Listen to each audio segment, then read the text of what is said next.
Okay, coming to you a day late, but that's okay. We still got the show, and we got some new faces and some old faces.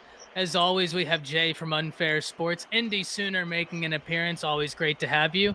Cody with F is for Fanatics in the building, so this is going to be a great time.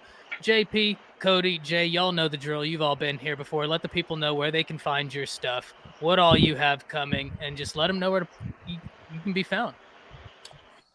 Yeah, so you can find me at Indy_Sooner on Twitter. You could also find us at the JP and Trav Show YouTube channel, newly minted as well. We do a show every Wednesday night at 9 p.m. Central Time. Actually, in the off season, we changed it to every Thursday night. We go at 9 p.m. Central Time. When the season rolls around, we'll be back on Wednesday nights. But that's me and my buddy Travis Skoll. You can go follow him at that name too. And yeah, that's what we got going on. Always great to have you, man. Cody, how you been? Pretty good, man. Some changes that have happened to the channel. Um, so I am a part of High Top Sports now. We do a NFL show.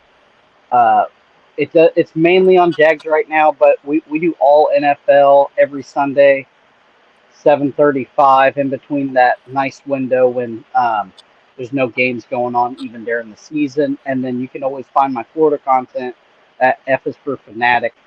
For now, we're working on some stuff for some Florida content together, but just things are moving and evolving. Absolutely, man. Congratulations. And for those of you that don't already subscribe, go check out High Top Sports, friend of the channel, and genuinely does phenomenal Florida content. I've wanted to get him back on the show, but planning a wedding and then trying to do my own content, it's proving to be a lot, especially as we get down to the crunch time of the wedding. Daniel, thank you for the 5. Thank you for joining us this evening. He says, "What's good, Ty? Hope all is well." Staying busy, man. Staying good. Jay, where can the people find all your stuff? Yeah, you can find me, Jay, at Unfair Sports on Twitter as well as on YouTube. We got all kinds of cool projects coming down the line. Talking a lot of OU football, some Colorado football here and there. We're going to add in some more teams as well as college football in general. Love being on here with Ty and the crew. Working on a nice little series of former OU teams coming in the near future. So keep your eyes open for that. Thanks for having me. Absolutely, man. And I've been meaning to get with you. We need to get. It's gonna happen. Some Sooner content, absolutely. And I think this is a great place to start talking about getting together and do some Sooner content, because Oklahoma had a recruiting battle go in Oregon's favor this week. Happens. I think there's a conversation to be had about what Lanning and company are doing on the trail. They're putting together a very solid class. Had a solid class last year, but I was a bit surprised at the level of reactions, right? Because in all fan bases, you lose a recruiting battle, you have both parties. I've seen it from Georgia. I've seen it from Bama. And I mean coming off national championships where you lose a battle and they're like, this is the worst thing that's happened. We all have been around this long enough. We know this is recruiting. The unexpected is to be expected. That's about the only thing you should expect in recruiting, is for something unexpected to happen. Mm-hmm. But at the end of the day, I did want to talk about this. And JP, Jay, Cody, I don't know if y'all heard my video on this. I asked the question when I started my video, is this a loss for Oklahoma? And my answer to that was not yet, but it depends on what work is done between now and National Signing Day along that defensive line. If Oklahoma goes out there and signs 3 of the guys thereafter, being Nwaneri, Stone, Ajonye, T.A. Cunningham, Nigel Smith, you get 3 of those guys, nobody remembers this moment anymore. And that's not to say you want to lose out on a 4-star. But the point is no team is going to win every recruiting battle. And I always give y'all the example of Peter Woods in Alabama. Freddie Roach coming to his door saying, "We need you." He ends up at Clemson. That's Bama, right? A game away from the national championship next year, they lose Peter Woods to Clemson. That's just recruiting. So my thought on this, and JP, I want to pass it to you first, because I want you to disclose how much you would like to set the tone for the conversation going forward, because I think we all know some things, right? But my thought on this is, no, it's not a loss yet, because it's too early. too many prospects left on the board. And for all we know, Oklahoma could sign 3 of those guys, and their defensive line class is looking really good. So that was my thoughts on the situation. JP, I'll give you the floor. Yeah, obviously frustrating to not get a guy that's more or less in your backyard. However, and I'm not gonna say too much or a ton necessarily.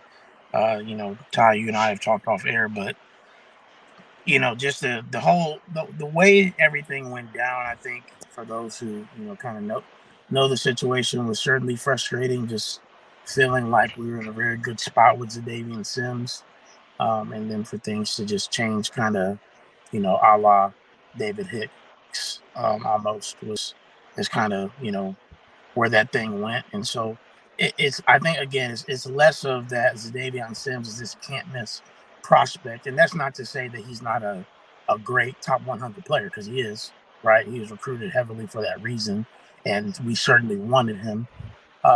But I think it's more of that on top of you have a bunch of Sooner fans who feel like Bates hasn't really proved his worth. Despite being able to land some of the guys he's landed the last year and a half or so, he hasn't really made that big splash yet that people were expecting, that you saw at Clemson. And obviously he's only been at Oklahoma a year, and so you haven't really been able to see the full development either. Which is why, personally for me, and I can let Jay speak to this too, I think people at this time of year just get emotional. I still think, going into year 2, we're not even in year 2 yet, you have to look at the body of work that Todd Bates has presented. You can't just go off of, I know it's what have you done for me lately? I get that, but we all know that early on in, regime changes, you have some things like this happen. I was talking to a Texas fan earlier today saying, well, you guys not freaking out on Sark and Bo Davis, last year with everything that you felt like was happening, in this in season? Did you not feel like you were going to have enough talent or whatever else? Or did you not feel like they didn't do what they were supposed to do? You were. And still after an 8-5 season, which is a little bit of progress from their first year, you guys feel a lot better where you're at now than where you were a year ago. So why can't the same be true, right, for Oklahoma and Todd Bates? And I don't know if frightening truth, I don't know if he was saying we knew Bo as in like we know Bo's proven. If you're going to say you don't know Todd Bates is proven, then I don't know what to tell. No, I think his point is like basically backing up your point is like a Texas fan wouldn't be concerned because they know Bo, much Gotcha. like you're not concerned because you know Todd Bates. Okay. Yeah, no, absolutely. And so that's where I'm at with it. Obviously, again, you want to see it. I know everybody wants to see it. But I'm still choosing to believe in what Todd Bates has done in the past and previously. And you can correct me, Todd, but was Todd Bates part of the staff when Peter Woods went to Clemson instead of Alabama? No. He wasn't. Okay. Mm-mm. Okay. But you know who was? Brent Venables. Mm-mm. Right? No, they were both already at Oklahoma. That was this past year. Yeah. He just played in the spring game this year was his first one. Gotcha. Yeah, no. And actually, the defensive line coach they got was from or had ties to Auburn, so had ties to the state of Alabama, which even hurt. That makes sense. Worse. Okay. Which hurt because that's exactly what Clemson Peter Woods had was before. The year before. No. Bates was Brees though. Yep. He was taking Brian Brees. Yep. Bates was Brees. Also helping Miles Murphy as well. So I mean, again, like I said, he's proven, and we know that. Obviously, I think if we're not seeing things go into this second year, if we don't see jumps from our linemen that we do have, which I know we're excited about a couple of those guys. My buddy Grayson, who I talk to a lot. Yeah, he really has a chance to do some things this year. And I know they're really excited about him in particular, and others as well. But again, I just think that it's off season, it's prime off season, and people are going to freak out, especially when it's an in-state guy. Yeah, completely fair. Jay, I'll pass it to you, and then Cody, you and I will round it out with the outside looking in perspective. Yeah, No, most definitely. so coming from the perspective of someone of insider, a fan of the team itself, Sims was really one of those players that you want to just have, but you're not necessarily need. And like I said, it's no shade to him. There's a couple of things behind it. First off, he's not even from Oklahoma. Like, he's from Texas. He went to Durant. Like, his last season is his first year at Durant, and then this season he'll play there. So he's played 2 years there, but he's from North Texas. So, a lot of people's thing was, oh, you got to get all the in-state guys. Well, I mean, in theory, he's really not an in-state guy. He recently moved there. And he's moved around a lot too. He's one of those players that's moved around a lot over his young life. And not to say that it's just anything against his character or whatnot. But the big thing is that Oklahoma was going after him, but they weren't pursuing him super hard. But he's one of those players you want. It's better to have him and not need him than to need him and not have him type situation. It's better to just go ahead and go after him, because in this class and in preparation for the SEC, you got to get all those big defensive linemen, mainly because defensive linemen are a larger commodity than quarterbacks nowadays. You got to get multiple defensive linemen in order to compete. You only gonna get one a quarterback per class, and usually you pick the guy you want. And so that's the world of high-end recruiting. That's the high-end recruiting. And so for those people that felt the need to show they behinds on the message board, I tell everybody, Message Board Genius does this with every fan base. Understand, every fan base. They show this for every fan base. The only thing that sucks is that a lot of the recruits we are going after was Just calling so it out too. Just so happened to catch that one. Yeah. 100%. Exactly. It was just a bad time at that moment, just bad situation. And the whole Sim situation was pretty brutal too. I mean, I've read some of the insider stuff about it, and it just didn't go very well to a lot of people. And then hearing that Coach Todd Bates' dad passed away that weekend, so rest in peace to Todd Bates' father, and condolences and prayers to his family. So it was just a whole cluster of just craziness over the weekend, and so because of that, it just made it a lot more blown out of proportion than it should have been. I've told everybody on my channel or whatnot, hey, y'all gotta calm down. First off, secondly, y'all grown. These are kids. Sims is 16 years old. Think about the dumb stuff you did at 16. We all made some mistakes. He's 16, and he's making one of the largest decisions of his life. Now, was his guidance maybe been off? Possibly, but he's still only 16. He'll graduate at 17. He'll be 17 this summer. So I don't throw too much at him with that, while at the same time saying this: if he went to Durant from Texas, there's probably a good chance he didn't want to stay in the state. He's probably going there because he had to, and then he's like, you know what, I'm just going to go ahead and bolt the state as well. Or we could win him by December. Recruiting's not over. It's not over until it's over. And that's going to be on the day that they sign on the line, which is dotted. So I don't stress about it. I tell everybody there's no reason to stress about it. We have a ton of targets we're after anyway. Bates has been proven. I mean, when Venables first got to Clemson, it took them about 3 years for them to really get that team to a championship caliber. And he lucked out that Dabo was 10-4 the season before he got there. So it's okay. The world ain't coming to an end. Everything will be fine. Yeah, I know. I think that's a great way to look at it. Jay, I think the thing that was the most surprising to me is just the polarizing divide in this, right? Because this is a topic we've talked about before, right? Mm-hmm. The Todd Bates doubting, right? This is a topic, and Indy, actually, you and I on your show and on this show have talked about it before. But guys, I think, Indy, you made such a good point. It's so early. It is so early. It's not even year 2. Cody, what was your thoughts, man, talking about this recruiting?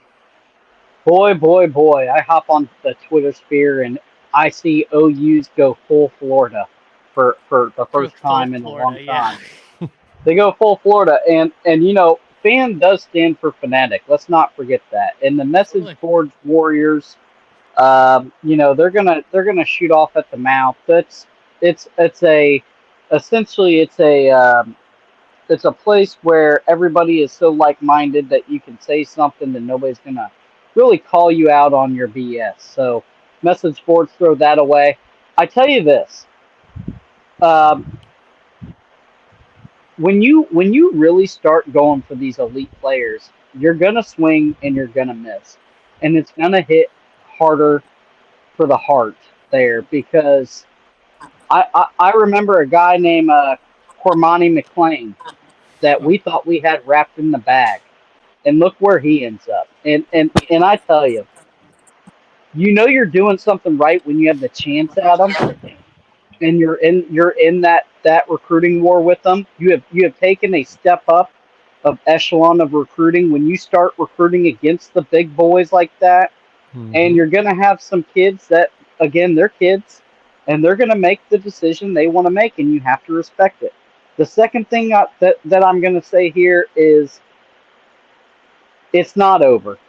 We've seen it even after, Jay says until on the dotted line. We have seen it after the ink has dried on the dotted line and guys go to other places, aka Rashada.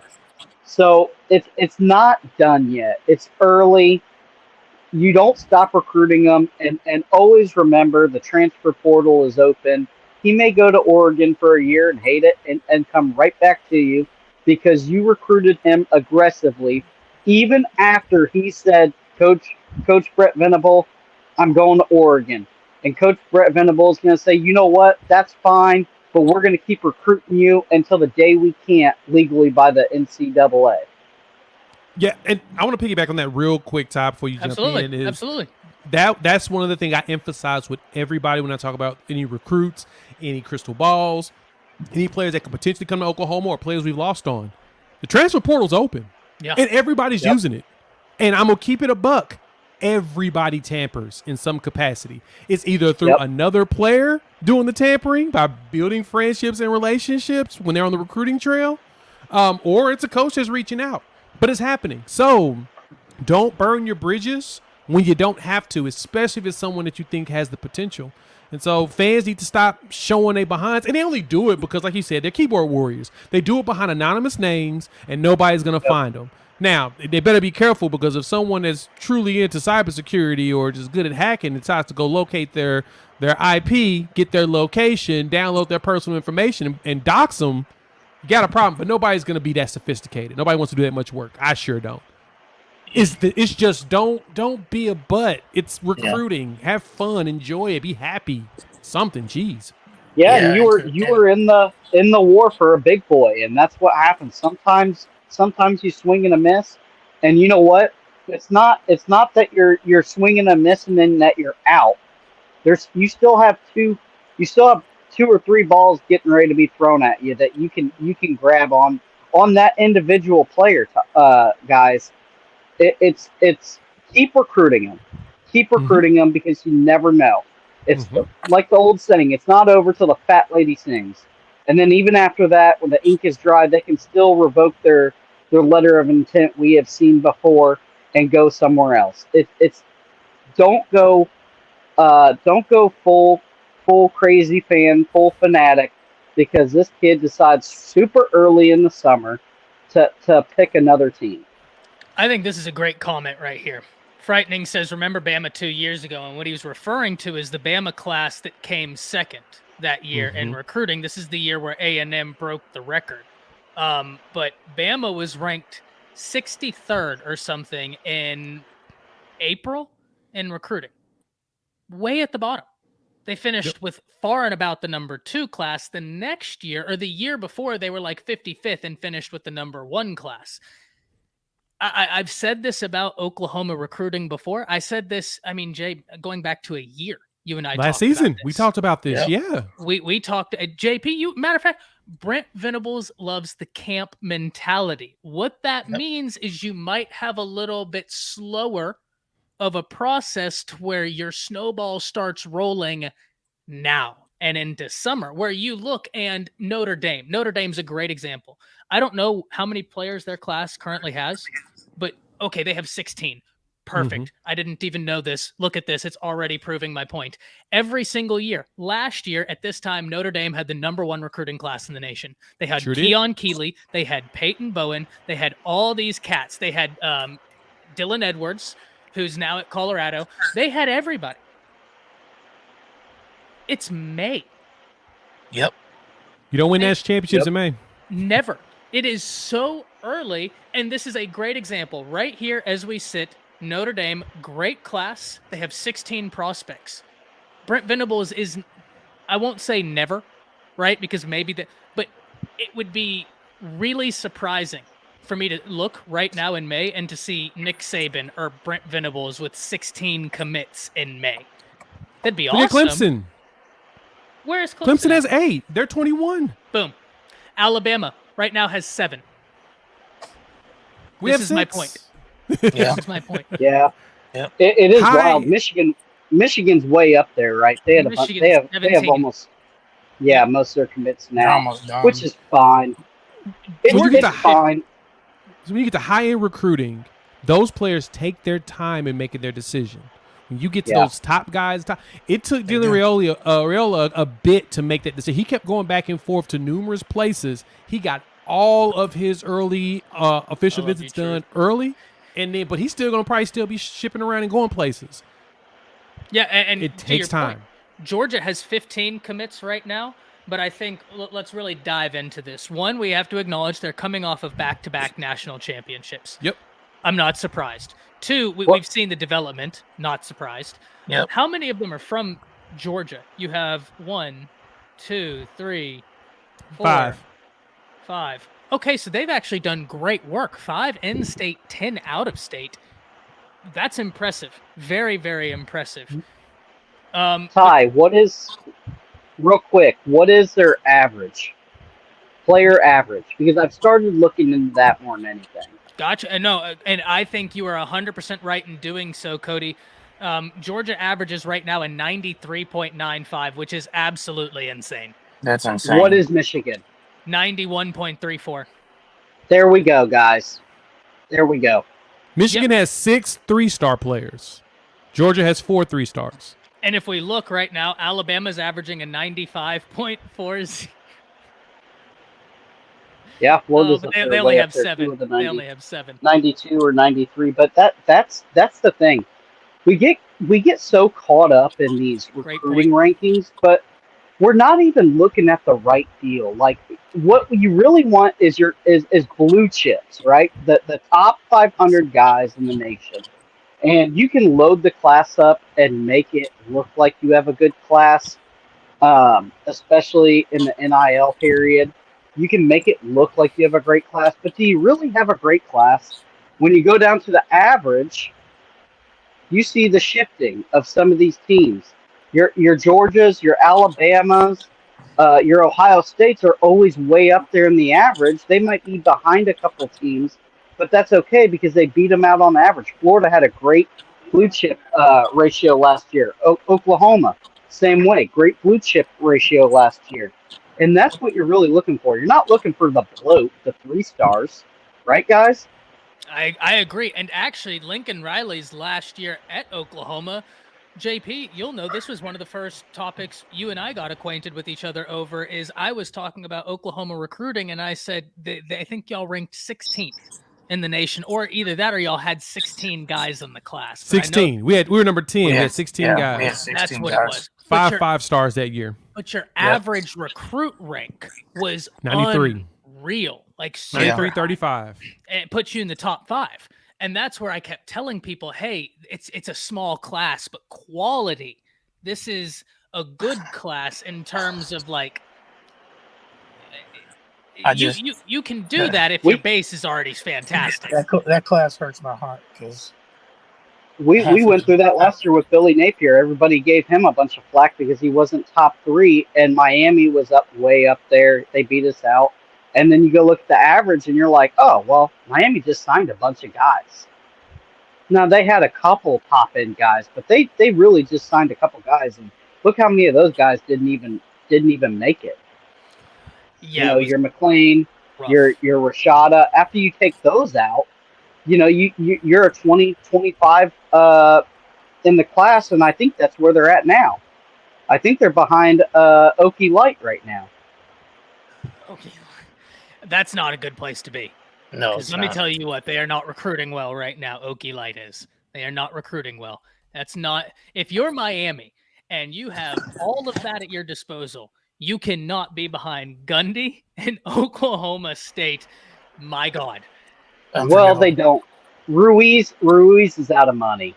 It's unfortunate, but if you dove into a little bit of that, not to segue too far off, but it's still recruiting and it's still NIL and Miami, and they signed one big class and it was fluff. And now, did they sign a very good offensive line? Yeah, but they got no quarterback. They still don't have an elite quarterback this year, and their favorite thing is watch the tape. Well, some of these guys don't even have any tape because they're so far in the national rankings that they don't even have a Huddle account. Yeah, that's my. I want JP. This is why I was. The second he said Miami, you see, I grabbed that out of nowhere and I stuck to it, because if I can get Cody, if I can get High Top really going on the other Florida teams, it is goated content. I mean, these guys are hilarious at this. Oh man, Miami is in a rough place. We'll talk about them as we transition to the state of Florida, but I did want to give both JP and Jay to kind of turn the page, right? So Sims, he's at Oregon. That's all well and good. You have several battles out in front. Who do the people need to be looking out for? Y'all know how I do things. We can focus on what happened, or we can focus on what could be, and I like to focus on what could be. Jay, I'll start with you.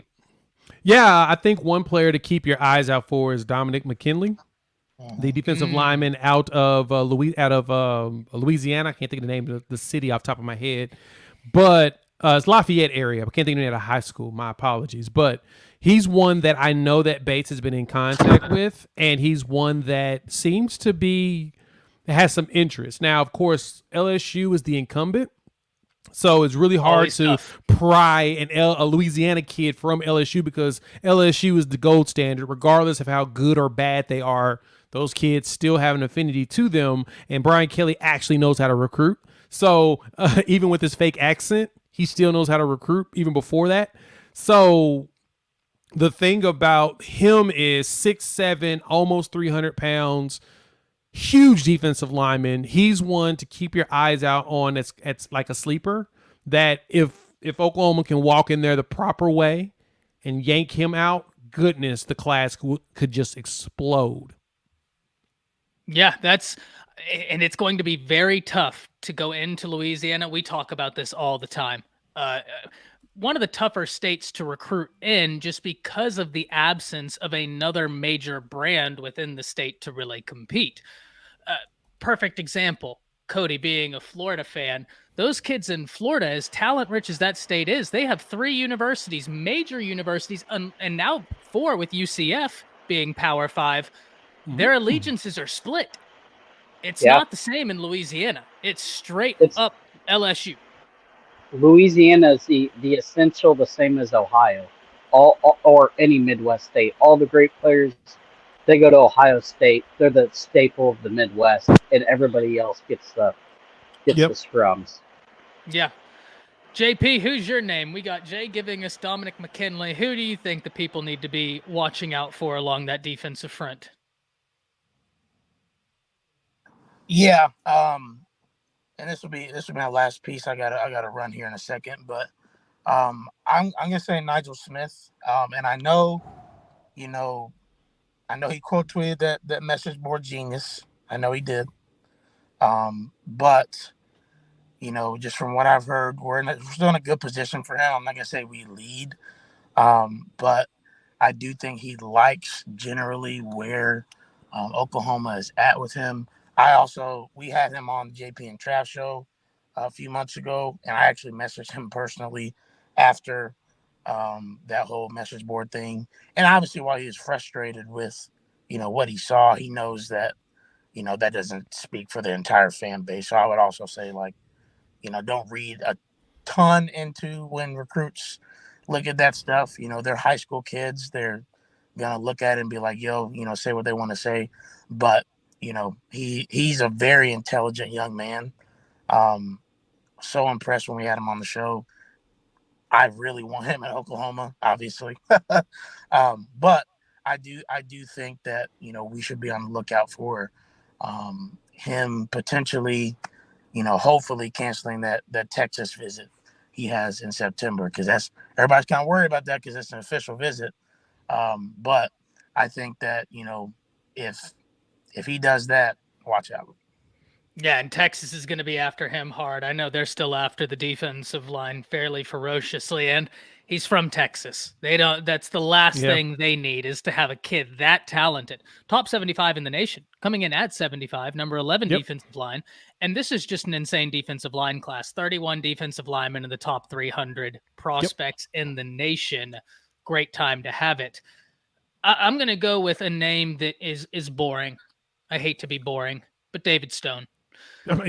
This is the Hicks of this class for y'all, right? Where we can talk about all of these other defensive linemen, and they're all great. All of this is true. It is all true. Nigel Smith is fantastic. Ajonye is fantastic. Sims, very talented. David Stone is the crown jewel of this class for the Oklahoma Sooners. Let's get this very much well understood.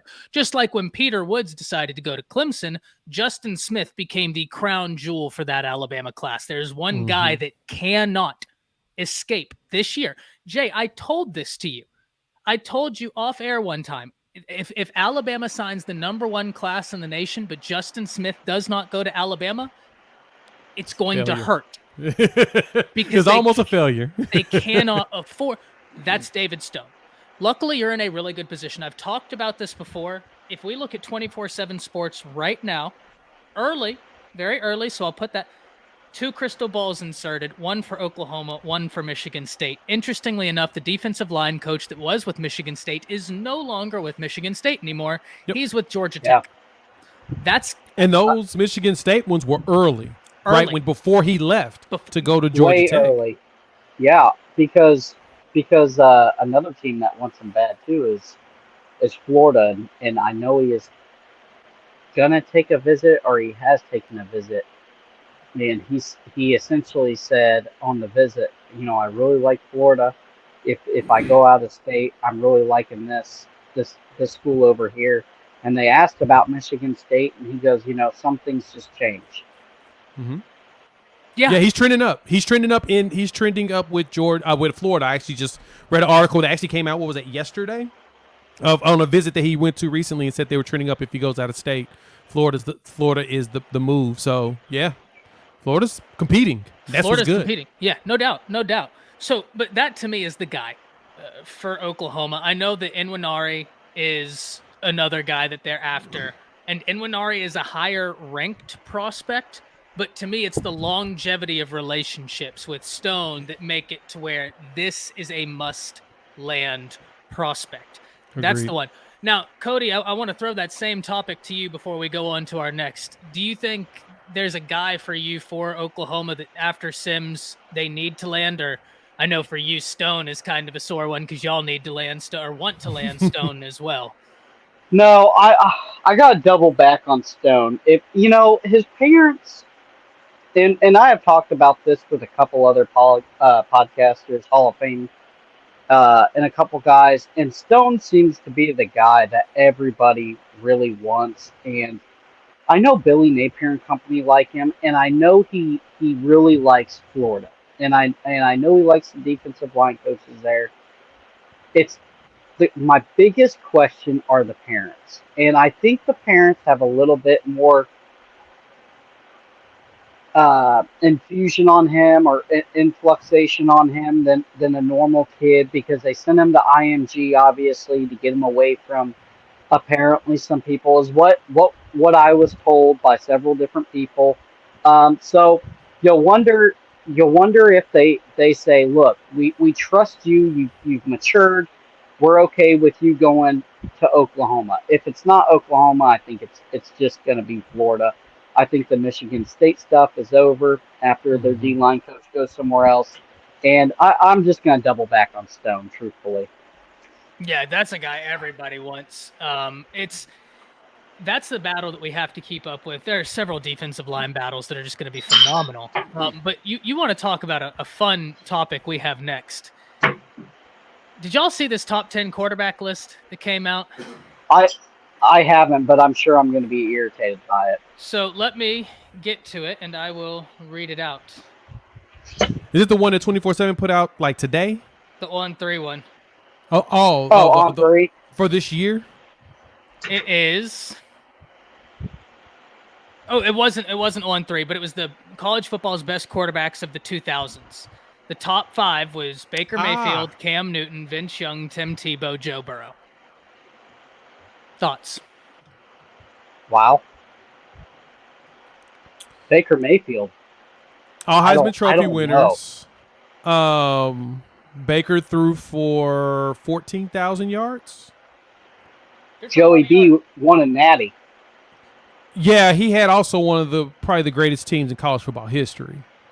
While still not having that him and Baker had similar numbers. I see why they gave it to Baker, and this is why. Baker, similar to the Cam Newton year, basically they carried the ball on one side. The team was carried on one side of the ball. Hence the Georgia game. That game should not have been lost. That was 31-17 at the half. If you could put your foot on the gas, you win that game. You just don't let it up. But coaching pulled that one back. Cam carried that team by himself. Joey was throwing the wide open guys who are killing in the NFL today.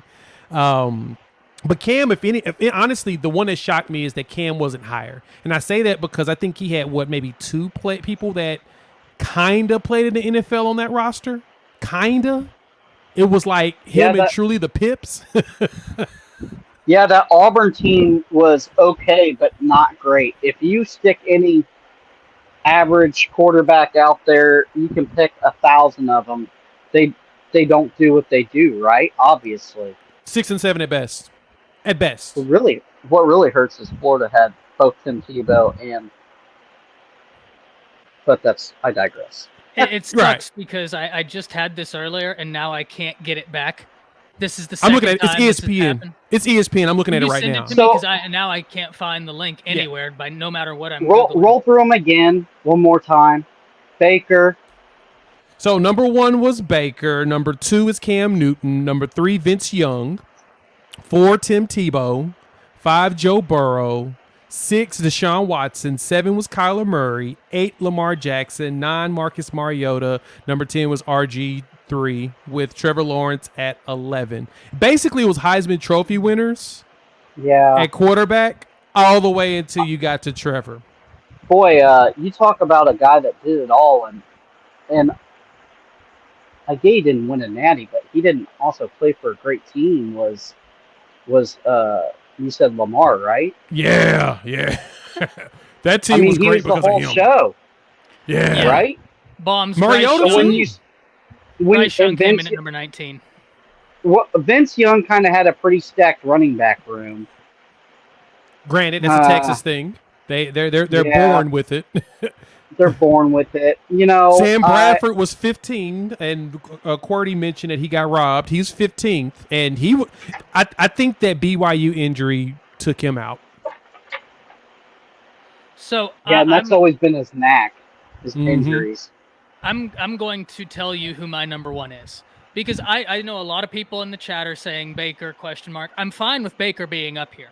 We have to remember, guys, Baker was 14,600 yards, 69%, 131 touchdowns, but he's not number 1. He's not. No. And I know people are going to point to the fact that Oklahoma had a bad defense, and they did. The defense was ranked 68th in the nation. They gave up 27.1 points per game. The Auburn defense that Cam Newton won a national championship with gave up 24.1 points per game. They were essentially the same exact defense, and Cam Newton won it all with far less talent on offense. Talent on. That's my biggest qualm. I would have flipped them. Cam's got to be number 1. I probably dropped Baker a little further. I think, man, Joey B was just something else. The remembrance I have, he threw a touchdown against Florida in the SEC championship game, and he does the same thing that the girl basketball from LSU did. he points at his ring finger and basically says, "Crown me," because I'm that guy. And I get, man, I just think Burrow, he was just such a smooth criminal and a killer. We've named him like the Dexter of quarterbacks on High Top. You know what I mean? He's just something else. I get, and you can rack them and stack them totally different, but I think Newton needs to be number one. I'm going number two, Burrow, and then maybe number three, Lamar. So As wild as that sounds. No, and I get you there. So the justification they have in this article, they say Newton, Young, and Burrow had the best seasons, and Baker had the best career, and they were looking at the entire portfolio of view with each player. And Baker played more seasons as a walk on here at Oklahoma. He played multiple seasons or whatnot, and I think that's what gave it to him. But I'm with you, Ty. I would have given it to Cam Newton first. That season was absurd.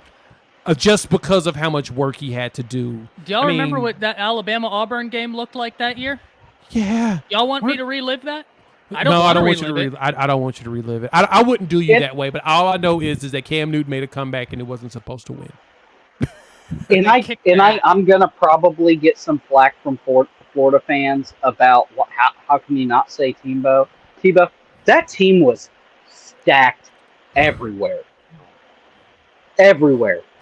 Tebow was the guy that rounded up the troops and led them to battle type deal. Like, and he had actual troops with him.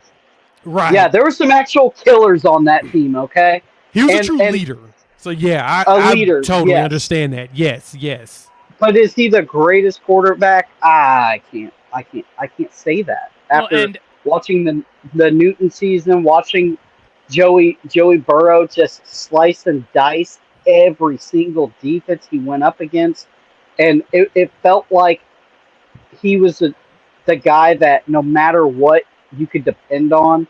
And then Lamar just was so Michael Vick-esque there in his time and didn't get a lot of TV light because he played at Louisville. I mean, could you imagine if he played at Florida or OU or Texas? So Cody, real quick, I'm joining you more on the Burrow bandwagon on a little bit, just because the dude threw for 5,600 yards and 60 touchdowns in a season. Yeah. What's the INTs? Low. 6. He had an Omar Jacobs type season. I remember Omar Jacobs, quarterback at Bowling Green back in the day, threw 40 touchdowns, 4 interceptions, and completed 75% of his passes. It was like how do you do that? Like that shouldn't be legal. Well, I'm with you, Truth, on Vince Young. I think that Vince Young is a guy that we could as well have that conversation of who comes after Cam, because the 2005 year was one of the most incredible performances from a quarterback I've ever seen. That 2005, if we're doing years, that 2005 Vince Young year, he cemented himself as a college football legend in 2005. Yes. I don't even know if I like doing this. There's a lot of ways to talk about this. You know what I mean? It just feels like you're always robbing somebody. You are. You can say like, you can easily rack up and put Tim Tebow way up there too, easily, because, I mean, yeah, the team was loaded, but the guy wasn't a great thrower, and he literally was the first guy to really will his team to win in a way we have never seen, minus maybe that Cam Newton season, where you just knew, you know what I mean? Give me the ball. Mm-hmm. I'm going to run dive left, dive right, jump pass. And it was just something special. And I really hate ranking them, but obviously the Joey B season, and even the season before that, when he went up against Trask and Company, and he really the guy just was electric. But I do remember the Vince Young era. The only knack I have on Vince Young was they had probably two of the best running backs in the nation at the time, right? They had a good running back room, but I specifically remember Vince. taking over those games and just doing otherworldly things, which is why I agree with Truth. Vince has got to be up there. I also agree with Cordy here. If we're talking longevity, a lot of these other dudes, like he says, it was one big season, right? Because if I'm not mistaken, didn't Vince get benched the year before, 2004? He got benched halfway through the season. And then Jamal Charles was his running back at Texas. And Selvin Young. Tebow had the Chris Leak national title / deal where he played a little bit. He wasn't the main guy. So longevity. Jamal Charles and Vince Young. Yeah, longevity-wise, it's Baker. Then that's why, and that's fair. Like even Kyler, Kyler's number 7 on the list. He had 5,400 yards combined, passing and rushing, like 4,300 passing, 1,400 rushing, and 54 combined touchdowns in 1 year. Just like Joey Burrow, absurd numbers. Yeah, Lamar had the freak season and went to the NFL right away. And then Joey B had the year before that was okay, but he was like mere mortal Joey B, and then he switched it to what he is now. And so I could see how they get there. Yeah, it's tough. It's tough because your favorite guys that you grew up watching, you don't want to leave them out, but I see where they got there. It's A credible. lot of the guys throwing for, because Vince threw for 3,000 yards and 1,000 yards rushing. Kyler had 4,300 yards passing and 1,400 yards rushing. Joey Burrow had 5,600 passing yards. My God. But he had Chase and he had Justin Jefferson. That's what I mean. He had a wild team, yeah. And his running back, Clyde Edwards-Helaire, got drafted in the first round too. Like they had the roster. And they had the elite DBs then too. DBU. That's the only thing that hurts Joey is it was so easy for him because he was really just chunking their defense wasn't that great. That LSU it was okay. No. It wasn't bad. It wasn't fantastic. It was clutch. It was clutch though. Whenever they needed to stop for Joey to get the ball and go down there and dissect the defense with 60, 70 seconds left, they would always somehow come up with the ball. The defense wasn't great at times, but it was just so the team just had the magic mojo. They just had You know what I mean? Man. You just see some teams and you're like, dang, every bounce is right. Every bounce. It's not fair. It also doesn't hurt. It also doesn't hurt that he went to college or he went to the NFL and has continued just balling. Continue. Right? I would say out of that list, he's the most successful. Cam's got an MVP. Yeah, Cam's got an and MVP a Super Bowl and a Super run Bowl. too. Lamar's. Yeah. It's early. Lamar just can never stay healthy is the problem. And now let's make sure that you leverage that as a misconception. Lamar gets hit in the pocket because his line doesn't block. That's where his 2 injuries came from. He's never gotten hit running. So he's getting hit like quarterbacks are getting hit, which is really the funny part. And when you really say it, it's like, wait, he's getting hit like quarterbacks and getting blindsided. Now he's getting hurt because nobody's blocking. Now, with the receiver weapons he's going to have some similar weapons like a Jalen Hurts has in Philly. I think Lamar can do better. Well, that and getting rid of Greg Roman's offense, which is very predictable after about 3 years. Run. Yeah, could you imagine Lamar on a team like a really loaded team? You know what I mean? Give him some wide receivers. Oh, my God. Give him some healthy wide receivers. They could be terrifying. Because all he had was Mark Andrews, and you know that it's great to have one tight end. Travis Kelce shows you. He can do it great. He can put you on his back, but you got to have wide receivers to actually keep everybody honest. Because ain't none of these tight ends that fast. They're fast enough, but not that fast. You don't have to have the best quarterback in the league to win the Super Bowl. We saw that with we have seen that time and time again. I don't think Mahomes is the best quarterback in the league. No, Truth. I only brought up Burrow's performance in the NFL to prove, yes, he had a very talented team at LSU, but he himself is also that guy. That was my, and that's not to take away from anybody else, but it is also to prop up that he is that guy. if you don't have Joey B on that team, you don't win a national championship at LSU. Agree. The SEC has a good one. Manziel not sniffing top 5. Are we? I can't say I'm surprised by that because when I look at this top 5, where would he come in? You have Joe Burrow, Tim Tebow, Vince Young, Cam Newton, Baker Mayfield. Who's 6? If I'm ranking 6 is Deshaun Watson, then Kyler Murray, then Lamar Jackson, then Marcus Mariota, and then Robert Griffin III. I don't see it. I can't put him above any of those guys. Yeah, that's what I'm trying to figure out. I mean, the closest one, you maybe try to have a fight between Mariota and RG3, but they had some incredible years. Now, I'm surprised that Trevor Lawrence isn't higher, to be honest. I would think he'd be probably 9th because he only lost, 2 games in the 3 years that he was the starting quarterback at Clemson. He had a career. He was so good. He's one of the few players where I would have advocated for that he probably should have went pro after being a freshman. His freshman year, he should have went pro. And he's a guy that took a not a great team to the playoffs this last year. Yeah. You start to see the decline. Yeah. If we're doing single season, right, it gets real hard for me not to say, which I think Cam number 1 is my answer anyways. But if we're doing single season, it gets real hard for me not to put Vince Young at number 2. I'm battling between Burrow, Vince Young, and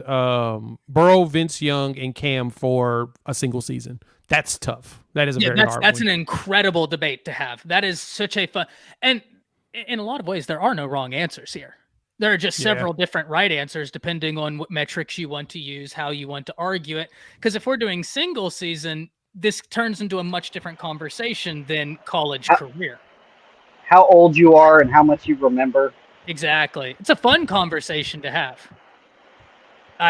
RJ, my guy, I meant to hit you up, bro. I am so sorry. I've been planning the wedding, but it was brought up talent as a thing against. No, it wasn't. We just said he had a talented running back room, and we remained. We said he had a talented running back room and remained him at number 2 or 3, and with Joe Burrow, we said he had a bunch of talent, and we're putting him at 5. Yeah. We in our own dissertations, kind of diminished that. No, I get what you're saying, Truth. I just don't understand how it applies when we already factored that out within the statements. Right. Yeah, okay. Right. Well, and I think the thing with Joey B is, like we said, the defense wasn't great. It was clutch. And he did have the best wide receiver room that we've seen in a long time, but there's been a lot of other great wide receiver rooms that never even did anything. You know what I mean? When you peel the layers back. Yes, true. Yeah, That's true. No doubt, Cordy. And like I said, I remember that Lime is season. sweet. Yeah, I remember that season because I just remember at the end of 2005 thinking to myself, and granted, I was a kid, 10 years old. I remember thinking to myself, I've never in my life, granted, I'm only 10. I've never seen anything like this. And ever since then, I can count on one hand how many times I've seen it since. Genuinely, on one hand, for a one-year performance. And technically, QWERTY, the best receiver was Billy Pittman. Yeah, that doesn't help. That doesn't help. I know it just makes it funnier. It's like, yeah, good guy. Who is but that Jamal guy? Charles was in the backfield, though. Who the is that guy? This guy. But Jamal Charles was the running back, and we saw what Jamal Charles did in the NFL, too. He continued that. Just Texas has running backs. But Vince Young did carry them. 1,000 yards rushing, 3,000 yards passing. He had an absurd season. His career was really, really good. Honestly, I'm surprised Jalen Hurts wasn't higher. I think that's the one that shocked me. He was number 25. And you got to remember, he was the SEC Offensive Freshman of the Year.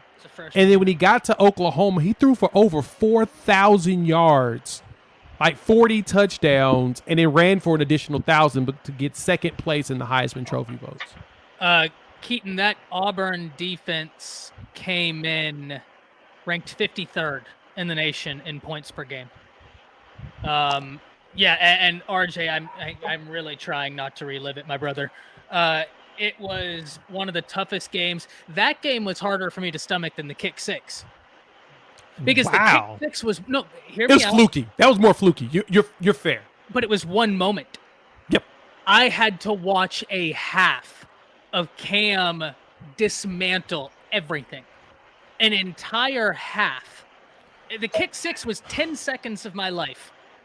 And then, it was over, and I just have to relive it every year since. But the Cam performance was an entire half of just. And then I think the greatest moment since 2000 in college football has to be the Vince Young running the touchdown against USC. I mean, that's one of the most iconic pictures in sports, at least for me. That's a huge one. Huge moment. You went against a loaded team to win the national title, too. In the manner they did it, to this day, I think we've had some great national titles. I think we've had some phenomenal ones. We've had some bad ones like last year, too. We've had some terrible ones, no doubt. I don't think we've had one like that Ever? Texas one, man. That Texas USC natty was special. Yeah, it's probably the greatest one we've probably had since probably sometime in the 90s. Keaton, I missed a message from you earlier, man. I hope everything is going well with I think you said your fiance was about to have a surgery. Hopefully everything goes well. Please keep me up to date on that whenever we stream on Friday. If there's any news, please let me know. You'll definitely be in all of our thoughts, all of our prayers. Always. Cam was different. But this is why it gets hard, right? Like we talk about where Jalen is. Let's do the top 20. I'm going to name you the top 20, right? Starting from 1.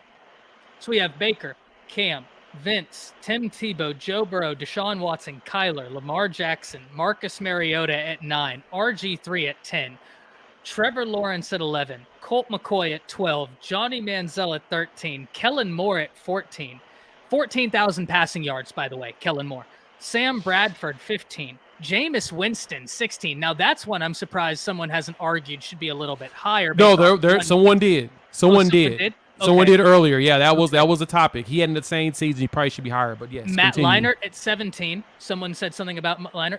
Andrew Luck at 18. Bryce Young at 19. CJ Stroud at 20. Tua at 21.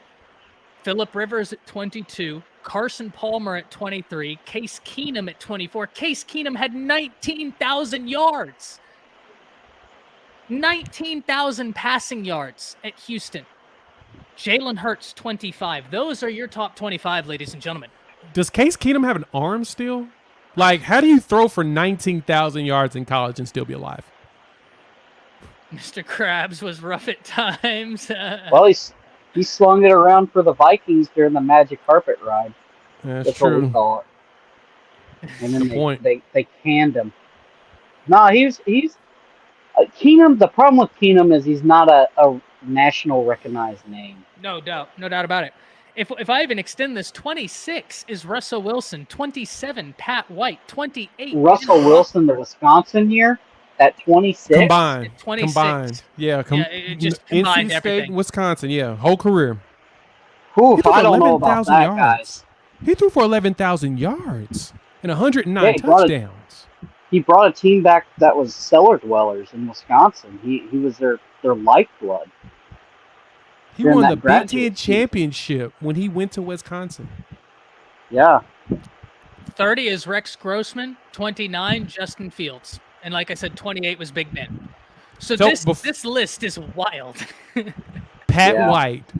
I don't know how many people on here played NCAA football, but I know a lot of people were big fans of West Virginia just because of having Pat White and Steve Slayton on that game. Oh, my God. So much fun. Big East. God, I miss the Big East. So much fun. So much fun. Man, this list is wild. Stetson Bennett comes in at 37, Mac Jones 38, Tom Landry 39, Alex Smith 40, Colin Klein 41, Colt Brennan 42, Aaron Murray 43, Byron Leftwich 44, Eric Crouch. Boys, I remember the Crouch days. Me too. I remember being 4 years. I don't know why. Some of my earliest memories are very vividly like my 6th and 7th birthdays. But I remember Crouch so vividly. I don't know why. He was Wow. special. He was so special watching him go out there and complete 52% of his passes, but run for like 8 million yards. It was like, dude was a machine. That was back when Nebraska was back. That was the last set of years they had left underneath everything. The Brady Quinn years were fun. Bro, Yeah. this is a fun Brady list. Quinn's not even on the list. He's number 46. Yep, 46. And then 47 is Eli. 48, Kyle Trask. 49, Jordan Lynch. 50, Kyle Denard Trask Robinson. at 48? Yeah, man. It's just crazy. It's a fun list to debate. Y'all He remember slung Denard it. Robinson? He slung it. Oh, that 1 year Kyle Trask was tough. And not only that, man, you want to talk about an offense that was so tough to prepare for. That Florida offense with Kadarius Toney and then Pitts. God bless. Cheaters. Hey, Truth, I'm like you, man. So not a lot of people know this, right? So my mom was a big Bama fan. She actually had some of her family go to the university. My dad, he grew up in upstate New York, went to college Nebraska. in upstate New York, and actually started off as a college professor.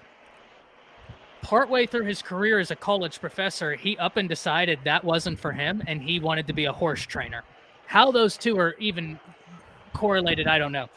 So he ended up moving to Nebraska, and he worked in Lincoln, Nebraska for 6 years on a horse ranch. And he became a massive Nebraska fan. Crazy story, actually, is the coach for Blue Mountain State was someone my dad knew in college. Because he was played by, God, the name escapes me. It's not. Why are you telling me it's Randall? That's not right. And somebody mentioned Vic. Ed Marinero last year. Yeah, my dad had classes with Ed Marinero at Cornell when Marinero was there toting the ball for the Big Red. And so yeah, I'll never forget when I was young. I was in my room in high school watching Blue Mountain State, and my dad came in when Coach Marty Crouch was there, and he said, I know that guy. I was like, yeah, it's Ed Marinero. He played in the NFL. He's like, no. He's like, I went to school with him. I had classes with him, like multiple classes. We had wine tasting together. And actually, I've talked to Ed Marinero since, and I'm trying to get him on the show. I think somehow he might remember my dad, which that would be awesome. But yeah, because of that, man, Truth, to round this out, I have tapes from my dad when he passed. I have all of his old VHS tapes of all the Nebraska stuff, all the starter jackets, Nebraska from the 80s, 90s snapback Nebraska stuff. It is sick. It is sick stuff. I have it all hung nice. Whenever I redo the studio, I want to hang it up. It's really cool stuff. So it was a war of red in my house. Yeah, I know, right? The wine tasting, they didn't offer that for me. I'd have failed. But, boys, I wanted to talk about this real fast. Bama gets a big win. Defensive lineman Jeremiah Beeman. They got a big haul last year on the defensive line. They're going to try and repeat that this year. Alabama recruiting is going to be really interesting this year. Had a great class last year. Really interesting needs this year. But there wasn't much for me to add in. I talked about this on the Bama Standard last week. The most important player for Alabama is Julian Sayin. He's already committed to the Tide. 5-star quarterback, number 2 quarterback in the nation. Currently at number 11 player in the nation, might end up as a top 10 because he is really impressing right now from what I'm being told for a lot of these national scouts. Bama has to have him. At the point where they went out and had to get a quarterback that wasn't even set to start. And look, Tyler Buckner, I've talked about it. Upside's there. He's got talent. That's not the question. It's the consistency. at the point where Bama needed to go get another quarterback, that 5-star quarterback, in my opinion, yeah, that means he's real important to this class. Other player they got to flip that linebacker. DeMarcus Riddick committed to Georgia. Jay, Cody, you can't have a 5-star linebacker in your state. Go to Georgia. Not now. Not now. Not with these margins. Not if Hard you're to Bama. flip. Hard to flip. You know, very hard. Hard to flip because Georgia just keeps pumping out first rounders left and right. And I get, Oh, God, you know, I know. you're Alabama. I say that, but they are right now. They're king of the mountain. Well, it's one of those things where you could, if you're already with Georgia, you know what you're going to get. If you go to Alabama, you know what you're going to get. But it's almost like two sides of the same stone, right? It's just like if you're already with Georgia, they're winning right now. They're developing right now. Bama's developing at a super high level. It's going to be really, really, really tough. Yep. Why? Truth trying to get it's one of those things where you can say, okay, Will Anderson obviously goes extremely high in the draft, right? But you had 3 Georgia players go pretty high in the draft. So it's like, yeah, I can go to Alabama and I can sit and I can get developed, or I can go to Georgia.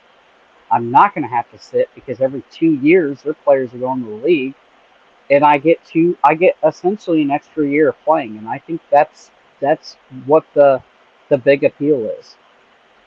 Yeah, it's going to be interesting because they only have so many more classes before they can promise that like early playing. And then they're exactly where Alabama is, where it's like, crap, we have 8 5-star edge rushers that you gotta wait on. Somebody gonna leave. Yeah, that's what happens. How none of the 5-star guys have left that edge room for Bama is wild. You have Keon Keeley, Jan Zapier, Dallas Turner, all there right now. Jeremiah Alexander and Quay Russaw. 5 5-star edge rushers in that room. Just nuts. Well, they all know that you only need 1 year of tape at Georgia to go pro, just like at Alabama. Yeah. No doubt. Those schools have that ability to. All you need is 1 year of tape. They know if you're good or not. They don't play you for a reason. It almost preserves your body. You were Josh really keep it a buck. Yep. That was a huge thing for Josh Jacobs. He had that 1 year where he was always involved, but then he had that one big year, and the league actually loved it. Where they were like, we know what his upside is. He has so low miles compared to everyone else. Yeah, he's the anti-Bama running back, which is hilarious to say. That's a very interesting point, Jay. It actually is a very interesting point. Because I remember reading before that was kind of one issue with Bama backs in the draft is that they knew that Saban ran them into the ground. And so because of that, some teams would be a little nervous because we know that they've got high miles. Like Derrick Henry's the anomaly because he's a freak of nature. He is, but the exception. Yeah, he's been the exception to the rule of all Bama backs. I mean, Trent Richardson had his. I mean, Bo, he was not healthy. That was unfortunate. But as you go through a lot of the list of them, it was high miles, and then Derrick Henry breaks that mold, and then Saban's like, nope, I need to up my offense because everybody's catching up with just the pound the ground type run game. So he evolved like he always does, and boom, there you go. Last point before we get to the state of Florida. Kim, this is an interesting comment, and this is something I love talking about. She says, portal season for Georgia and Bama will hurt. No doubt they're going to lose players. The portal comes for nobody's safe from the transfer portal. Yep. When they get no play time, they will move on. Now, I don't know what the numbers look like. Jay, how many people transferred out of OU this year? Because Bama wasn't that big in terms of like exodus numbers. And the reason why I bring this up, Bama, Georgia, Clemson, and by extension, OU, Sark and Texas, they will have this mantra. They try and create an environment of competition. Right. Those guys self-select themselves out before they ever get to the point of committing. I think a great example of this is, the edge that went to, why did I forget his name? The edge that went to Oregon. Kayvon Thibodeau. Thibodeau. He was talking about when he had his meeting with Nick Saban. And Nick Saban told him, you're not going to play when you think you're ready. You're going to play when I know you're ready. And Kayvon Thibodeau said, that's the moment I knew Alabama was not for me. Yep. So Bama and Georgia haven't ever been killed by the transfer portal, and not saying it won't happen in the manner so many people have thought, because the guys that they get there are self-selected in terms of their approach. It's what Billy Napier wants to create. It's what everybody wants to create, is this embracing of competition, to where those guys, they look at that opportunity. I said this one time when someone asked me, why would someone go to Bama and only play 1 year instead of going to like a Louisville and playing 4? I said, because what you view as an easy opportunity, they view as a detriment. They view Alabama as a opportunity to be better. They view Georgia as an opportunity to be better, to where they can go grind against all these other people and test their mettle every single day. Right. It's a different cat entirely that goes to these institutions, right? But that's exactly what Brent Venables wanted to create at Clemson. He and Dabo created it. It's what, like I said, Sark is trying to create, having been in the room at Bama. It's what Nick has created for over a decade. And why they have been as successful, it's because you're getting a type of player that is almost insane. Yep. You can't be totally sane and go to a Georgia, a Bama. You know what I mean? Like, that's... It's a grind fest. It's a self-selection process. Not to say that it won't happen, because you're right, Kim. The transfer portal comes for everybody. And by extension, there are going to be people very talented, top 50 players transferring out.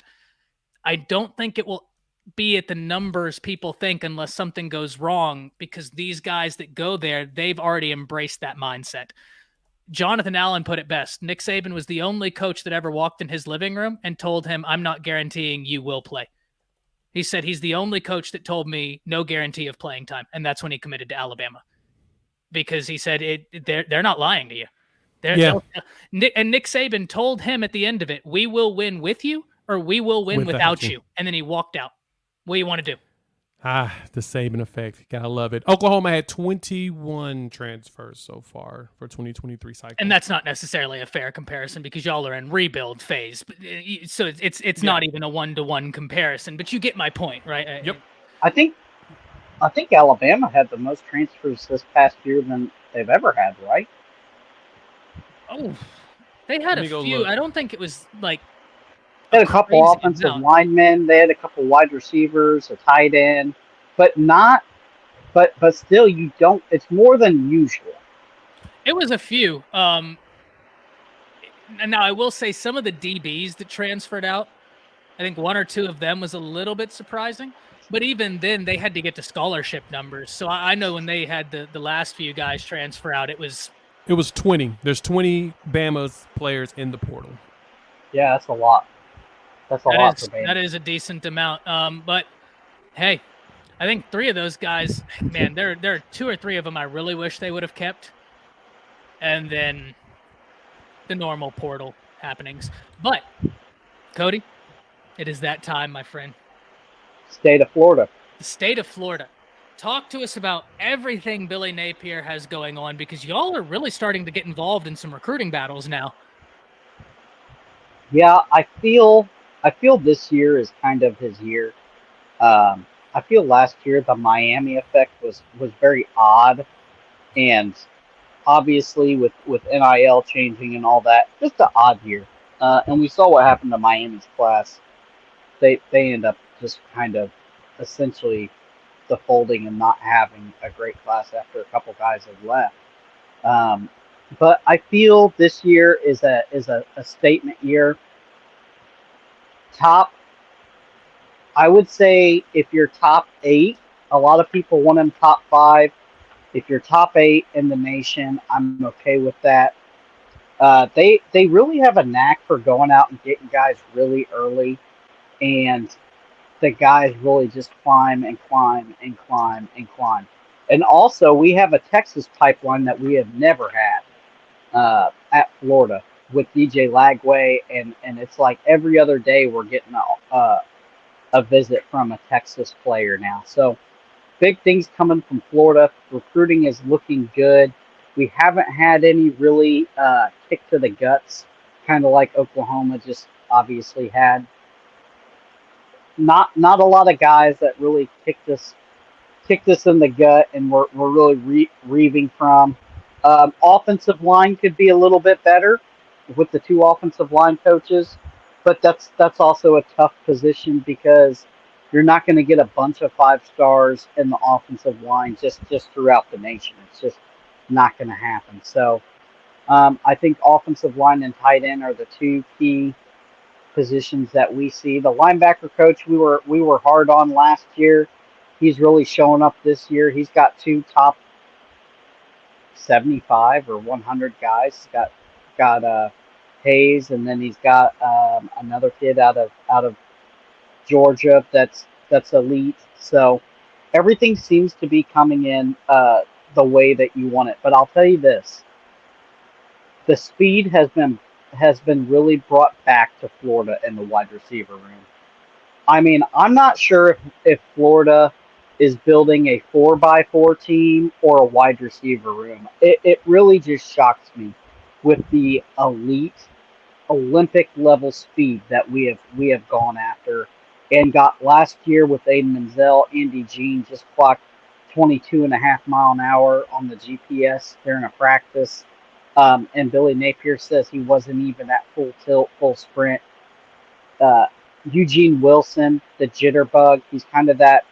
We talk about Kadarius Toney in the past. He's kind of that Kadarius Toney, quick twitch. And then we've gone after a couple guys. And, the big name, obviously, for Florida, Jeremiah Smith. Hot on the trail there. Yes, he's at Ohio State, but we are barking up that tree every single day. As is Georgia. As is everybody else in the nation. Nation. As is, no doubt, that kid is great. So I think for me, what program in the state do you view as a bigger threat? And I think I have the obvious. For me, it's Florida State, but I don't know whether that's a recency thing or what it is. Truthfully, I don't feel that there is a team in the state that can recruit at the University of Florida's level right now. Now, when you say game-wise, obviously FSU has really something brewing this year. I have them making the playoffs this year. They're just stacked loaded, but I feel like it's going to be one of those teams that is stacked loaded and then loses all the players, kind of TCU-ish, and then obviously not do nothing in years to come. They seem not to be recruiting at the level of what Florida is recruiting. They get some of their guys through the transfer portal. Norvell is kind of the transfer portal king, and I don't know. That's to be known. If you can build a national championship team through the transfer portal, we haven't seen it yet. We're not saying that it can't happen, but it's to be known. I feel that Florida State through the schedule is, they have a very winnable schedule. Florida has the 5th hardest schedule this year, put out by, I think, 247. So, it's going to be another grinder year. But recruiting-wise, Florida is the top dog at high school recruiting right now. And it just seems like every other day. And you talked about your Texas connection with Lagway, but don't forget about your safety as well from right here in McKinney. And what's interesting, when we look at Florida's class, we talked earlier about what is your blue chip ratio? What is your average recruit rank? Ladies and gentlemen, Florida has eight commits in the class that ranks number 11 in the nation. One of 3 classes in the top 20 that has less than double-digit recruits. Florida, Alabama, Clemson. Those are your 3 schools, less than 10 prospects ranked in the top 20. You want to know what's wild about Florida? 4 of their 8 prospects are top 50 players in the nation. Half of their class is top 50 prospects in the nation. And where are they located? Quarterback, safety, linebacker. And I must say, I did talk about Darius Hayes when he committed. That's a dude I am very, very excited to see get on a campus. He is fun. Fun to watch. And Ty, we talk about it over and over again when we say that's a dude, and that's a dude. I feel like Florida is getting a lot of that's a dude. You said Lagway, the same thing. You're like, that's a dude. That's a guy I can't wait to see. HAVES, last year we had the trio of wide receivers. It's like it feels like Billy Napier and company has. And it is their one chink in the armor is the evaluation process takes so long because they want to know everything about these kids before they bring them on. And that's the chink in the armor in the transfer portal. Florida gets hit a lot because they're like, they're not great in the transfer portal because they're evaluating these guys so much. In high school recruiting, it pays off, though. And it seems like Billy Napier has gone out and gotten some elite level guys early. And I will say this, if you're going to build a class, you want to build a class a certain way. A quarterback early, because it's going to bring in the other pieces, the wide receivers, the running backs. You want your linebackers early, because there's only so many of those top tier linebackers in the nation. And then safety, kind of the brains of the operation of the defense. You go and get one extremely early. So, and you're getting elite level guys early. And that's what you want, because then you can build elite level classes if you're not named Georgia and Alabama. That's what you have to do. Yeah, and so one of the things I have a question for you, what's the offensive line looking like? I know there was a lot of movement in the offseason. That's my biggest question for the Gators right now. And is that fair? Would you say that's, from the outside looking in, biggest question, offensive line fair? It's the biggest question inside looking in. Gotcha. Truthfully, okay. we just don't know. We had some transfers, we had some guys leave, but and you say you really want to trust the two offensive line coaches, because there's two of them. There's an interior offensive line coach and an exterior, like an outer offensive line coach. And, we have some key pieces coming back, but it's one of those things where that is the biggest question mark at the University of Florida, is the offensive line. We saw in the spring game, obviously, the defense that ranked like 120th is way better. And they're only going to get better. But the question, the big question is offensive line. And truthfully, it's too early to tell. I can't say yes, I can't say no. Even the insiders don't know. There's only two people that know. Billy Napier and the offensive coordinator / offensive line coach, Rob Seth. Those are the only two guys that know the $1 million question. Well, and you want to talk about somebody that might know what's going on. Real good friend of the show has been on here, and I meant to text him, but I've been busy, and I apologize again, RJ. RJ comments, says, Keontae Goodwin, the transfer lineman from UK, one of the kids I've worked with, he trains him.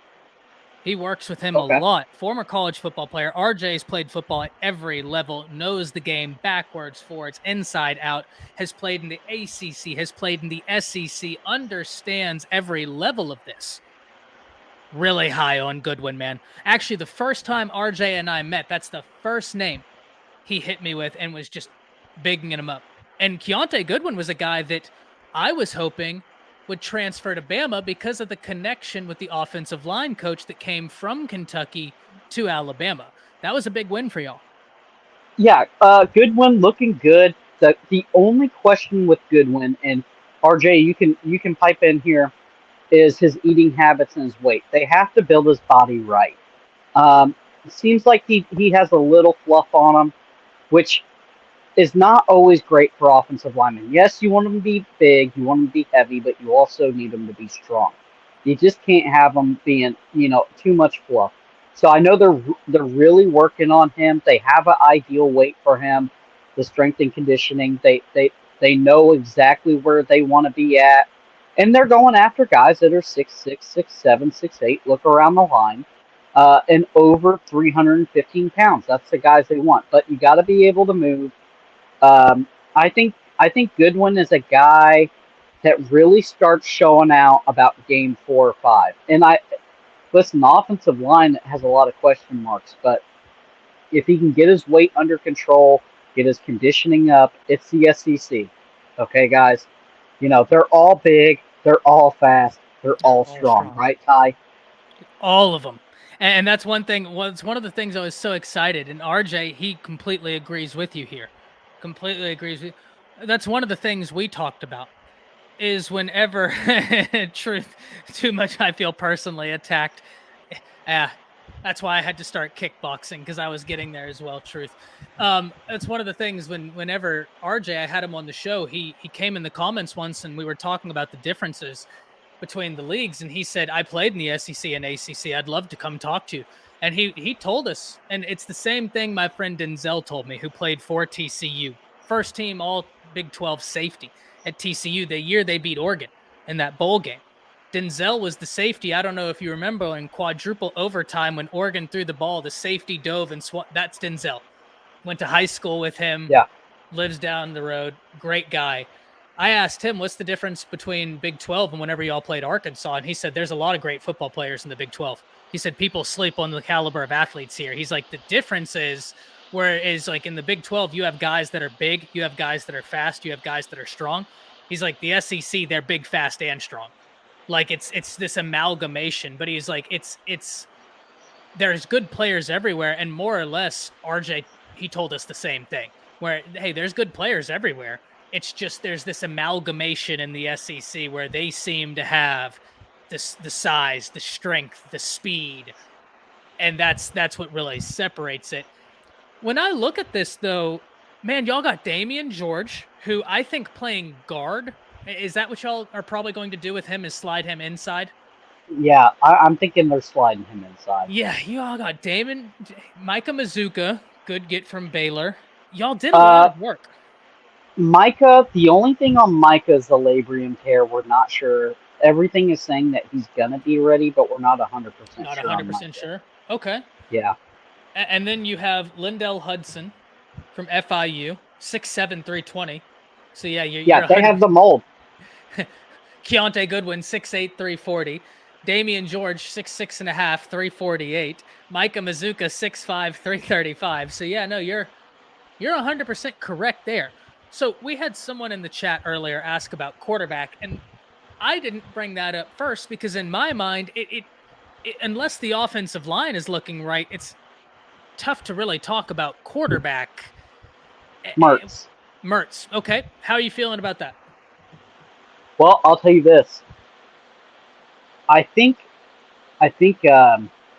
Mertz does very well in this offense. This is an offense like it's almost like compare it to like San Fran in the NFL. They don't need the greatest guy in the world. They don't need an AR. They need a guy that's going to take care of the ball, make the throws, and you're not having to win a bunch of throws because we got two NFL caliber backs to hand the ball to also. Y'all's running back room is looking nice. Yeah, on top of the wide receiver room that we're bringing in true freshmen. And I'm telling you, we've said it here, the two positions that you can pop off as a freshman is wide receiver and DB, correct? Because it's the easiest transition from high school to college. You're not having to put a bunch of weight on. You're just running routes and catching the ball, or you're defending the ball. Obviously, the speed is different, but I think Mertz does well. He did a lot of things I liked after I really broke down some film on him at Wisconsin. The problem is the play calling at Wisconsin was like watching Iowa. Yeah, like watching paint dry. Abysmal's not even the word. It was I'm being run nice. run the ball 15 times, and then when you get stopped, 3rd and 14, when all the heat is on, you have Mertz throw it. And they were all doing deep drag routes that take a lot of time with a bad offensive line and pass protection. That takes a long time to develop. He was set up for failure. Now, I think he does better under Billy Napier. Do I think he's the savior? Do I think he wins a national title and a Heisman at Florida? Absolutely not.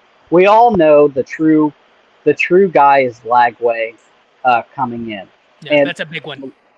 Mertz has 2 years left.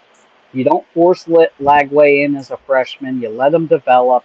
You let Mertz try to retain some NFL stock that he doesn't have anymore. You try to bring him along, get him as a third or fourth round pick in the NFL or better. Um, Develop him.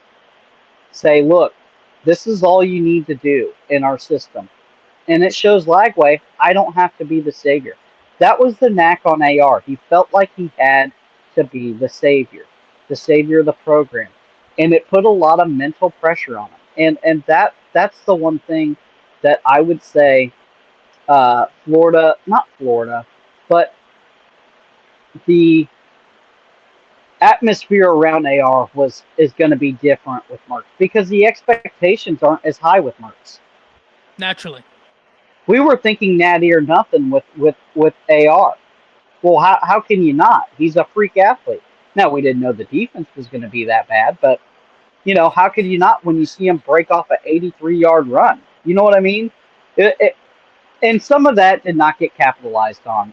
But I think, truthfully, looking forward, it's going to show the future quarterbacks you don't have to be that. And I think that's a great thing for Florida, right? I think there is something to saying, hey, we're going to build a system where it's always weird to me that system quarterback gets thrown around and it's like this is a negative thing. And I've always been like, I understand the negative connotation.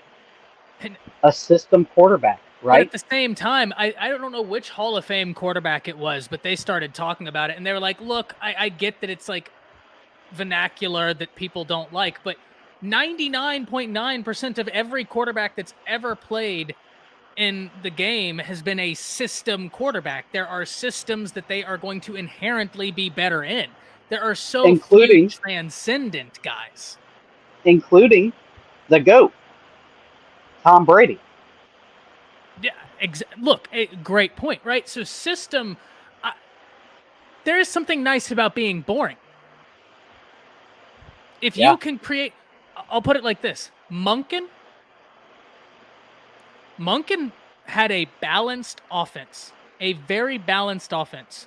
One could say stylistically, not in practice, because when you put all those athletes in that offense, it gets fun to watch. But stylistically, one could classify it as a little boring, right? Yeah. Brady is insane, but like, do you think that he would succeed in any system ever? That's the question. Maybe he would, maybe he wouldn't.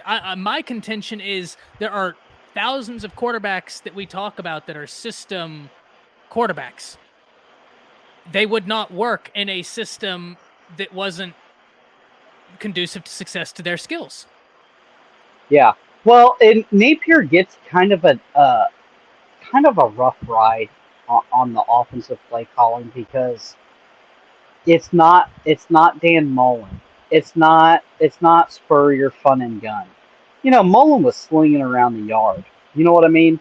And so when you don't have that and you come from that and you watch that and then you get to see, ETN and Montrell Johnson run it down your throat for 30, 40 touches a game, split between them, you're like, what are we watching? What is this? Why are we watching this? We just had Trask and company slinging it around the yard. Like, why are we watching this? So from a fan base, you also have to step back and say, this is not going to be the same offense, right? Yeah, no, frightening saying as long as maybe, but I think the contention here is still getting lost, Truth, that we talk about system quarterbacks as it's a negative thing when 99.9% of quarterbacks that have succeeded, and I think it was Drew Brees who said it. He's like, they're system quarterbacks. That's a truth. There are very few transcendent guys that have came through the league where it's just like, no matter where you put them, they're going to be that guy. There are very few. I can only think of a couple. Yeah, and they still have less rings than Brady. Okay, what system are we talking? And she said Bama is A+ at running system stuff. True. Look, and that's what I said. You say Stetson, but there's something about. Oh yeah, look, we can name transcendent talents, no doubt about it. We can name them, but they're more of the exception as opposed to the rule, right? Yeah.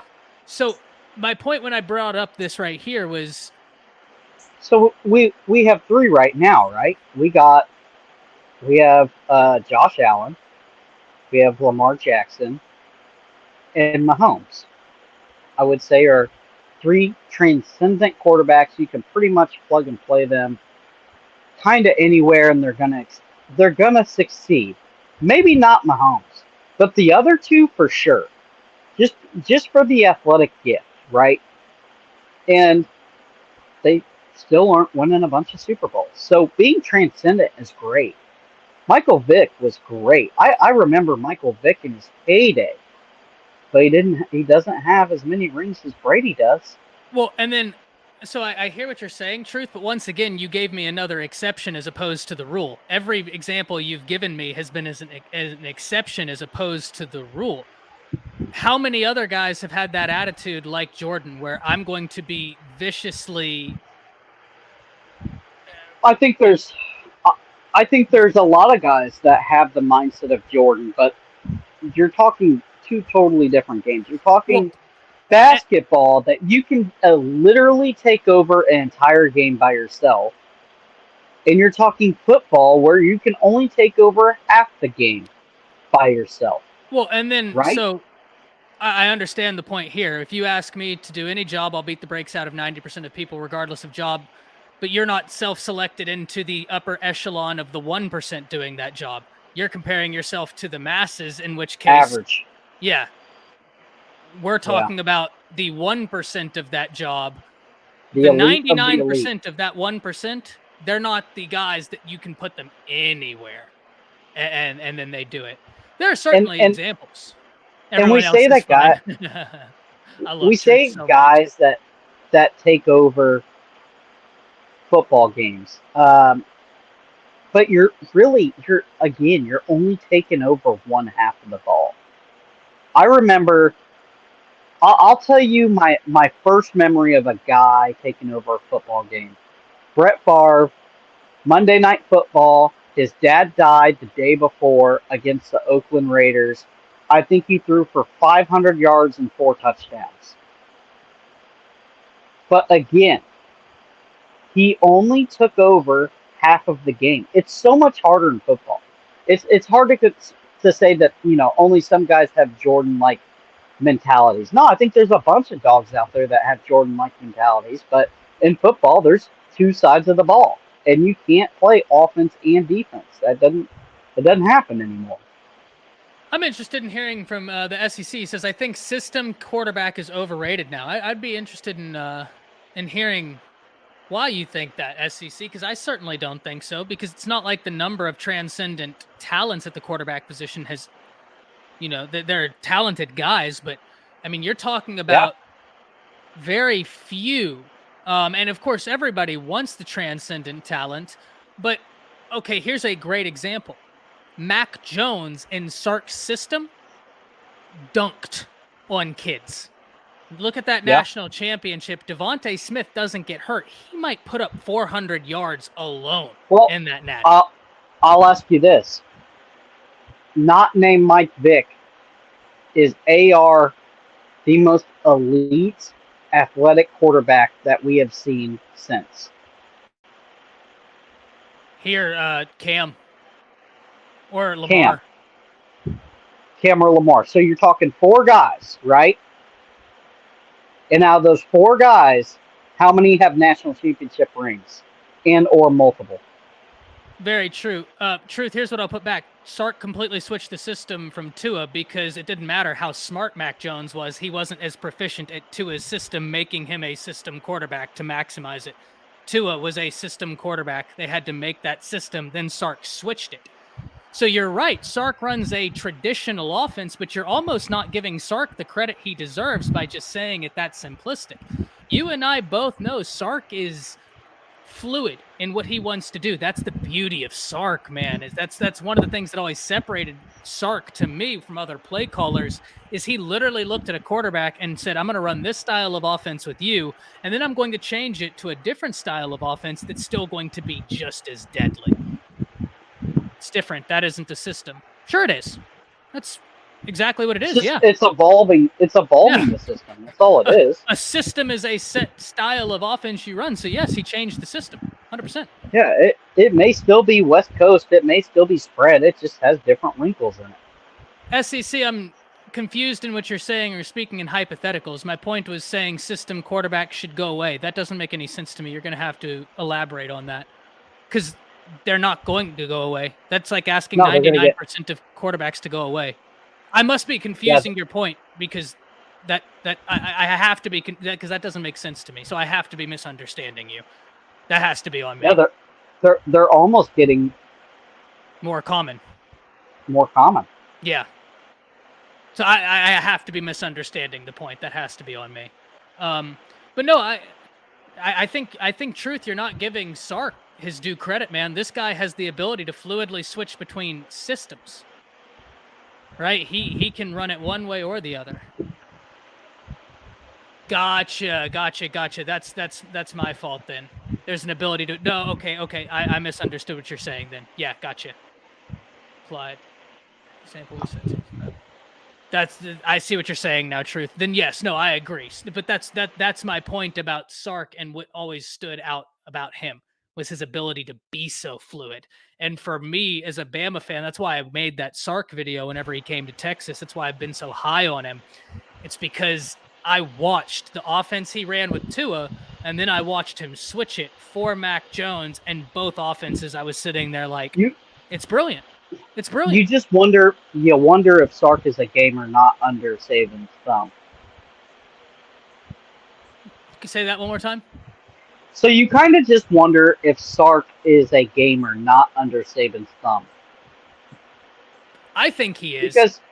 Because he's lost a lot of bad games. I think the biggest knock on Sark right now is adjustment during the game, but I also think that this is going to be a very big year because this is the year where it's all sort of came together. Last year, it's very difficult for me, and as critical as I've been in some of the moment, SEC, I'm still not understanding. Cody, do you know what he's trying to say? I don't. I've been trying to read it. I asked him to extrapolate, and he just put like when Texas Tech OU ... and then okay, you guys get it now. Game evolves. I don't understand what, and I must be lost in this. Truth, if you understand, yeah, I might be because I don't understand the connections here. Yeah. That's okay. It happens. Complicated than that's the truth. It's much more complicated than what people make it out to be. If people hear system quarterbacks and they think this is a guy that's a slouch. No, that's not what a system. Is Tom Brady a slouch? Well, I think there are people pushing back whether or not because he's a Tom system Brady quarterback. Definitely he's a system quarterback. Truth disagreed. Absolutely. With that. He said you could put him in any system, and as long as they gave him faith, he would be able to run it. Maybe he would. I don't know. My point is, okay. No, that's not true. That's not true because you put him in any system. So you put him in a system that has Tom Brady running the ball 25, 30 times like they do Allen and Hurts and Lamar.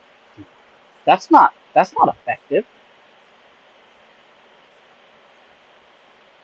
Yeah, I think that raises a question of like, how are we defining the systems in terms of like just total there's a lot systems or there is a running quarterback system, and Brady is not going to do that.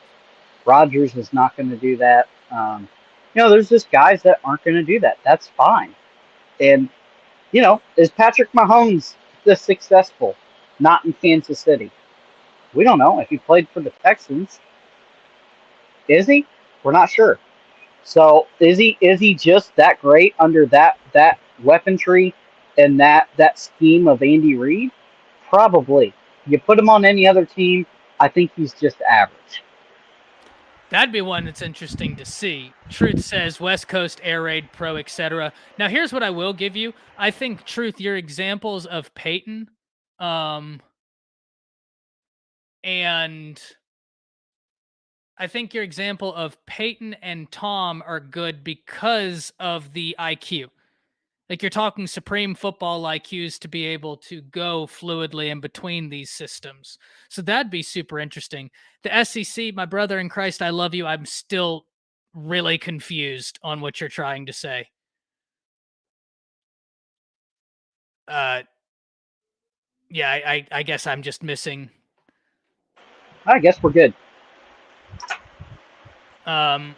Style coaches ever. Yeah, that's my point. Those are not system quarterback. Well, no. I think you can be a very smart quarterback and still not be a system quarterback, right? I think that those are still the exceptions. Mac Jones was said to have a photo memory. He had to have a system switched. He is a system quarterback. And I'm a Bama fan. Mac Jones is a system quarterback. Very smart system quarterback.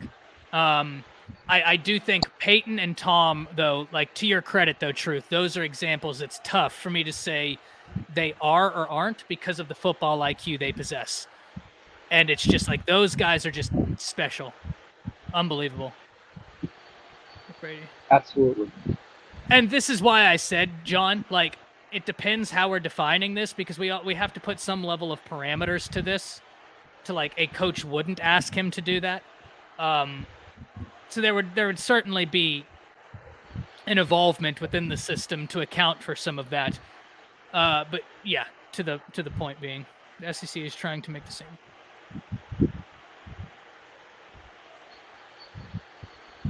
There's a quarterback brought up in a system and a quarterback that transcends one. Yeah, I think it's still. I think there's just transcendent athletes that it doesn't matter if you put Michael Vick or AR at tight end or quarterback. I think those are just also like exceptions, though. Like, almost the same. They're exceptions. You know what I mean? Factors. I don't think that there's anything wrong. That's the but happened to be in one. Yeah, I mean, I get it. I just also think that there's a much more nuanced conversation here than is being had. I think that, and I think that's exactly where Drew Brees himself said the same thing. I'm going to take it from Drew, where he said 99% of quarterbacks are system quarterbacks. I'm going to take it from who balled. Yeah. So yeah, it's something that I think it'd be a really fun conversation to have. But unfortunately, Cody, I have to hop out of here. I have a stream I have to hop on in 10 minutes. Gotcha. Man, let the people know where they can find all your great content. Yeah, most definitely. F is for Fanatic on YouTube. And then also for your NFL stuff, on Sunday, 7:35, High Top Sports. I'm on there every Sunday with Shelton, and we're trying to get that thing going. So, just branching, expanding. He came to me and said, would you like to do this with me? And a guy like Shelton at High Top, you just don't say no to, right, Ty? Yeah, he's doing great stuff over there. Awesome stuff. And no, Truth, no, but that's how I prefaced that point when I started talking Georgia, is that Drew Brees did an interview saying all these quarterbacks, because I was talking about Monken's system and how even NFL quarterbacks talk about this system quarterback being a negative connotation, but they even say most quarterbacks are system quarterbacks. Not that guy. So yeah, it's going to be interesting to see, but no, you guys are doing great stuff over at High Top. F is for Fanatics. Super interested in seeing what you have going. Now, what are you doing Friday? Because I'm going to do another stream Friday. You said you're on vacation. If you want to hop in, you're more than welcome. Let me check with the family plans, and then I'll hit you up on the DMs on Twitter, and we'll book something up. Absolutely. Truth, I can, like I said to you, I can agree about Brady and Peyton, but I also think that the vast majority of guys are system quarterbacks, and it doesn't have to be relegated to one system. but it's just that's not a guy that you can switch out systems fluidly and have that same ability to transcend said system. I think those guys are few and far between. And Brady and Peyton are probably a part of that class, but that's also proving my point that the two guys you're naming are two of the all-time greats. Like, that's where we have to go to prove the point. Is not the average. We have to go to the very extreme. Yeah, no. Fair. But all right, boys, we're going to get out of here. I'll see y'all Friday, 5:30. Y'all already know the drill. Hopefully, Cody will be on with us. We're going to have a good time. Until then, see you next time. That's it. See you next time. Peace. Peace.